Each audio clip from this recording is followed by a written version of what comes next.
Tonight, the hours-long deadly standoff on an Ohio highway. Suspects gunned by officers. A man and a woman took a truck driver hostage.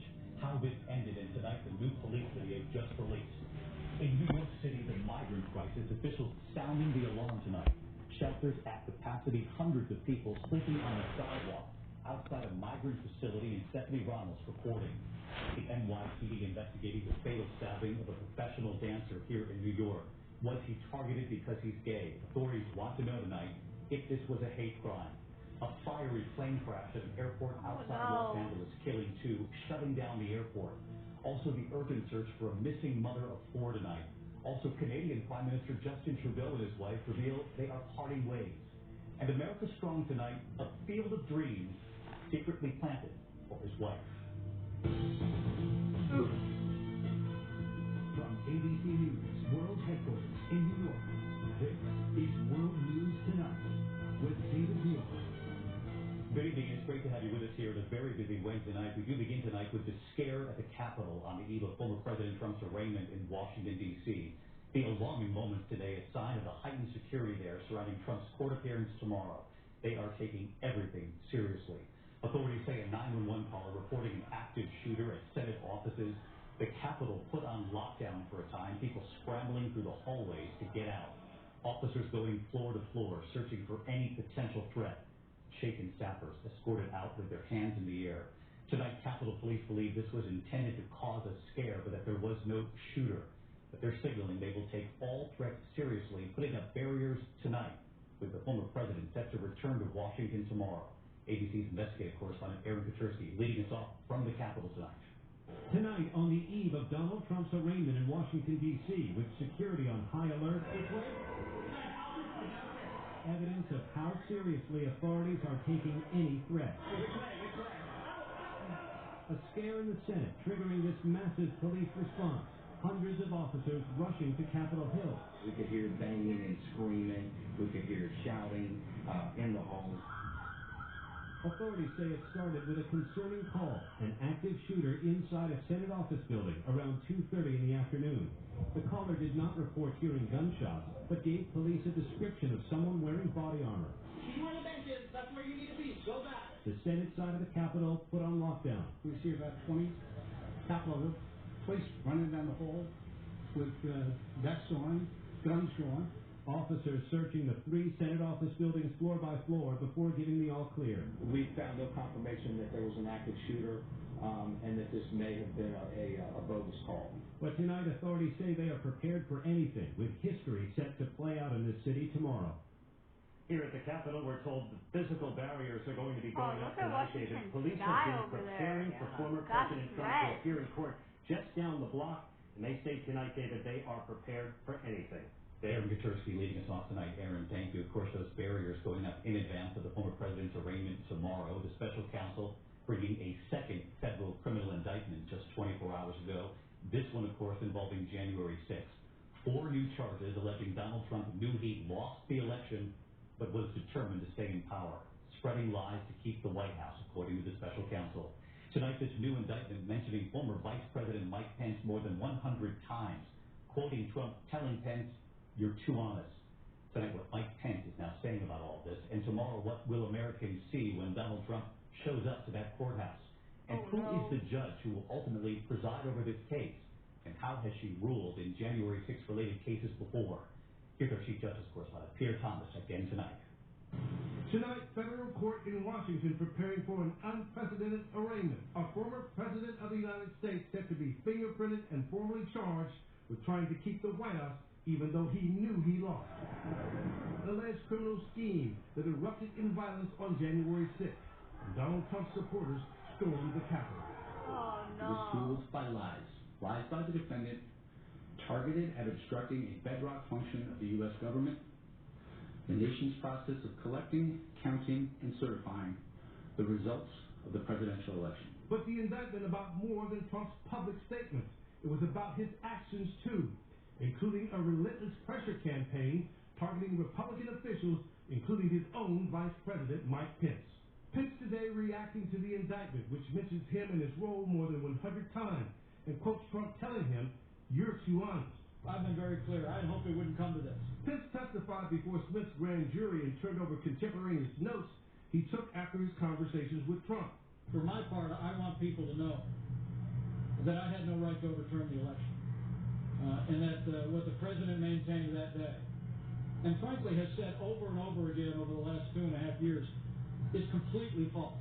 The former president's attorney with this line of defense. This is an attack on free speech and political advocacy, and there's nothing that's more protected under the First Amendment. And tonight we're learning more about Judge Tanya Chutkan, who will preside over the case.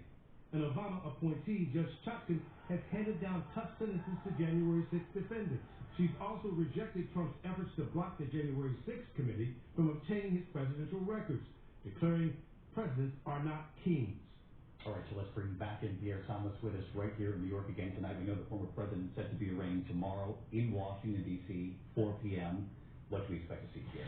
He will enter a highly secure courthouse. He will be fingerprinted and processed and then sent up to a hearing that will last about an hour. Another high-stakes, high-drama day, David. Pierre Thomas with us here in New York. He'll be with us as we cover this tomorrow. Thank you, Pierre. We turn to the other news tonight and to Pittsburgh in the case of that horrific massacre at a Pittsburgh synagogue nearly 5 years ago now. Tonight, the jury voted unanimously that the killer, Robert Bowers, deserves the death penalty for what is the deadliest anti-Semitic attack in U.S. history. Those same jurors had already convicted him on 63 counts, including hate crimes. 11 worshipers aged 54 to 97 were killed that day.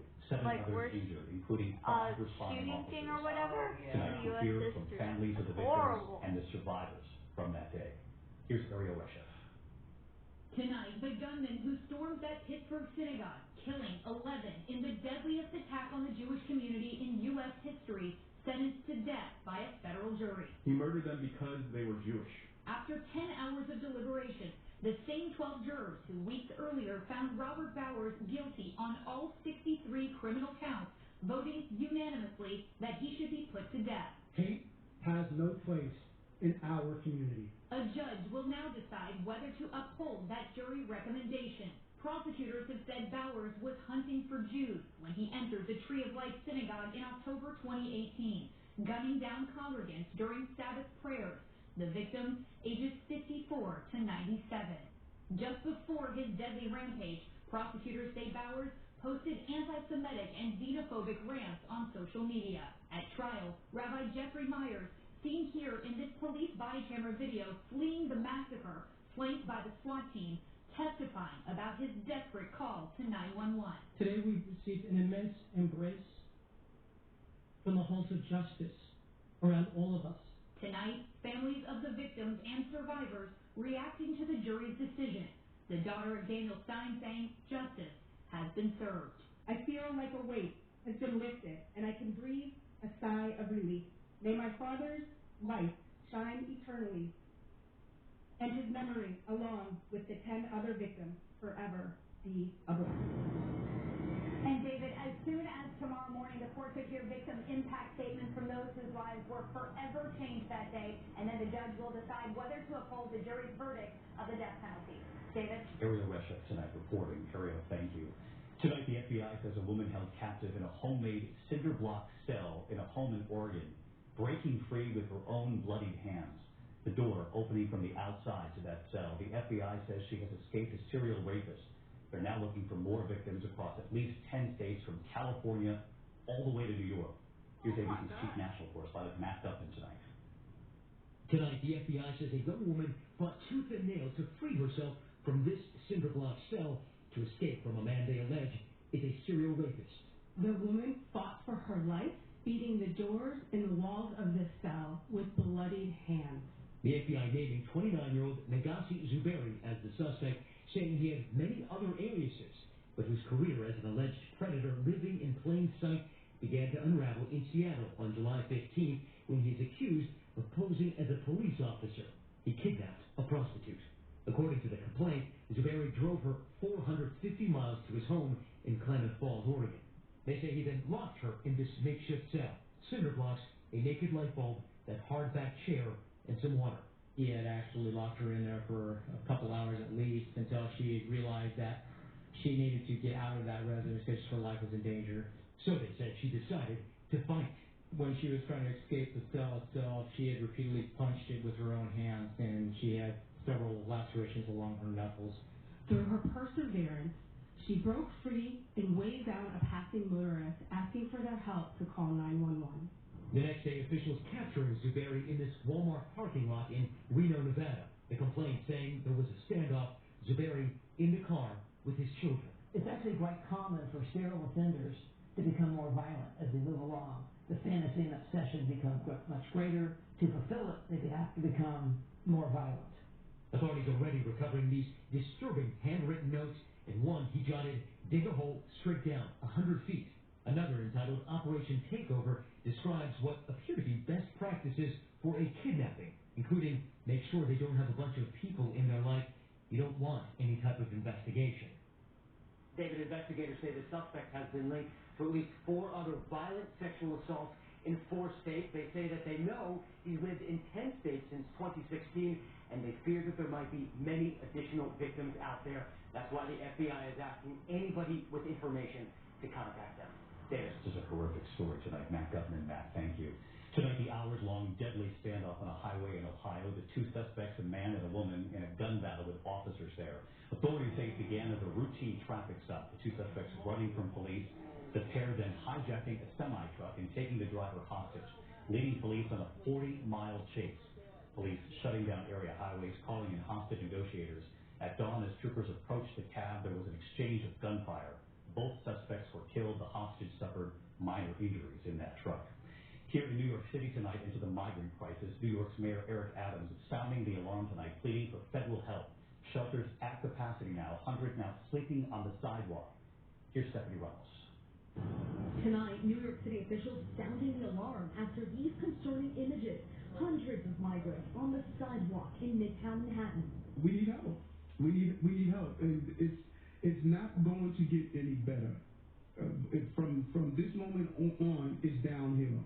Dozens sleeping on cardboard outside the Roosevelt Hotel, waiting for a spot inside the intake center. Police officers offering food. It's not a healthy position for folks to be in, especially after having such long journeys.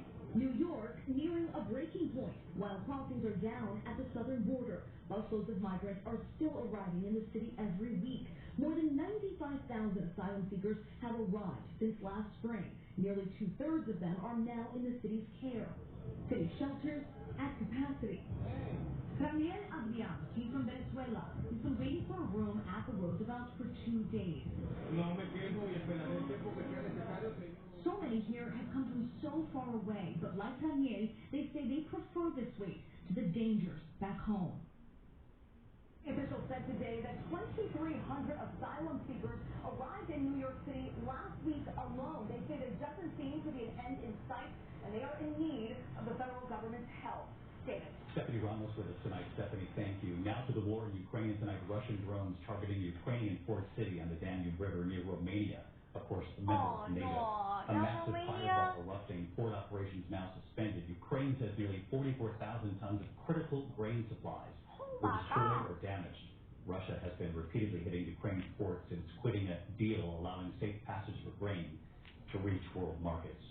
Meantime, here at home into the economy tonight, and the stock market seeing its best rise since 1987 as of late, falling though today after the U.S. government's